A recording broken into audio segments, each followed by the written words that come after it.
Here I do an update. So, I switched doctors because my doctor of 20 some years wouldn't refer me to a sarcoidosis specialist and said I no longer have sarcoidosis, which I do in my eyes and in my liver. It's in remission in my lungs, thank God. Um, but first time he didn't listen to me, I was 21 and I was having heart problems. So, at 21, I was having heart problems, and I went and seen a heart specialist because I knew it wasn't right. Um, my heart was racing, I was getting lightheaded, dizzy, just having a lot of issues. And my regular doctor said, "You're 21." Basically, he didn't think anything was wrong with me. Some doctors just look at you and your age and, okay, well, you look good, so there's nothing wrong. So I went to the heart specialist, and he had me put on a heart monitor that I got to take home, and I had to push a button every time I was having problems. Well, come to figure out, I had to have heart surgery done, where they burnt part of my valve. I still kept the doctor because, he was young, a little bit older than me, but not by much. So maybe, hopefully he learned his lesson to listen to patients more, because we know our bodies. And still not listening to me. I'm telling him I'm having complications, stuff's going wrong with me. I want to see a specialist for my illness. Nothing. So, anyways, I switched doctors, and this doctor listens more, and she did a whole bunch of tests. Found out I have osteoporosis, which basically is your bones are getting brittle. And the only way to fix it is exercise, calcium, which I'm extremely lactose. I can't have milk. Most people that are lactose can't have any milk products. Me, I cannot have milk, but I can have cheese, cottage cheese, cream cheese, ice cream, yogurt, stuff like that. And she's also ran a lot of other tests, and my kidneys before COVID were like 190. And then after COVID, they dropped really bad.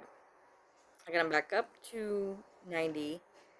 And when I went to my new doctor, she did more blood work, testing things, and they dropped to 77. So she thought I had chronic kidney disease. And I did research on Google. Now, don't always do this because sometimes Google can really scare you and freak you out. It said if you're extremely dehydrated, your kidneys can be very low. And you don't want them low where you can't get them back up, because then it's not good. So, I got my kidneys. I drank a lot of water, and I explained to her I think I was just extremely dehydrated because I was a popaholic. I was mostly pop, or hardly any water. So, I explained that to her, and she's like, "Well, we can test you again. We have to wait for so long, and then come back in, but you're gonna have to do a fasting testing, which means after 6 o'clock, nothing to eat, but I can have a whole bunch of water." I'm like, okay. So I redid the testing, and I got it up from 77 to 85. And if you're wondering, it'll be on your charts, your patient portal charts, as GFR. That's your kidney reading. You don't want it lower than 90. You definitely don't want it lower than 25. But so I'm working to get it even higher. I went to my heart specialist because after COVID, my heart's been acting funny, speeding up, skipping, jumping. Not me, but my heart. Just sitting here or laying when I'm sleeping.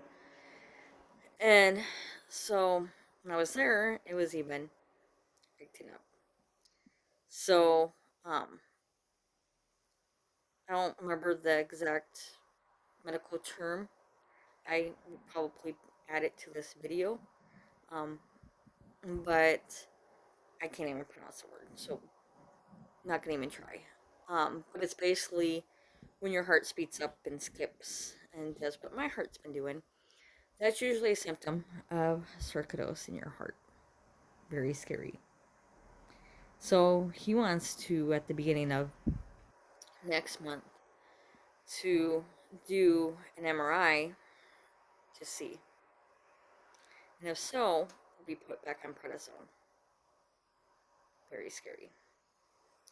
Um, but trying to lose weight, trying to exercise when I can. The sun hurts me. I went outside in the sun, tried to walk a little bit to get some vitamin D too. I have to wear glasses, and sometimes my glasses aren't strong enough to block out the sun, or it still hurts my eyes. I don't know how, but when I was out in the sun, my arm got infected. So I have to be very careful. I don't go out when it's too hot because I know that's not going to be good for me either way. I have sarcoidosis in my eyes, and this brightness hurts my eyes. I can see better at night and in the dark. Um, so I will keep you guys posted. I'm not gonna lie, I'm scared. And I have to keep reminding myself, God has me no matter what's going on. He's there with me, so I'm not technically alone. Even though I am dealing with this by myself. My oldest son sees what I'm going through, which is hard. I'm sure for him too. Um, my oldest daughter sees me on holidays. Um, but, family, friends, loved ones, spend them as much time as you can with them. Because none of us is here forever.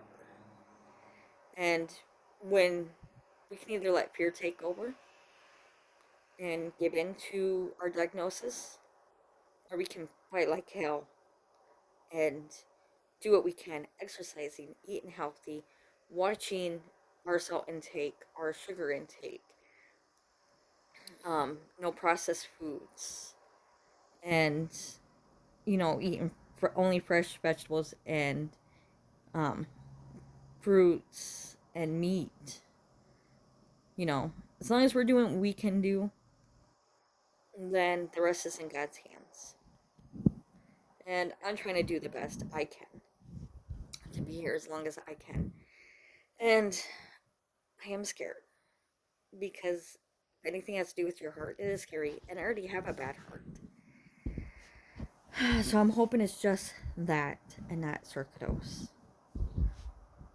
But usually when a doctor says, oh, we just want to be on the safe side, just to see if it is, it usually is.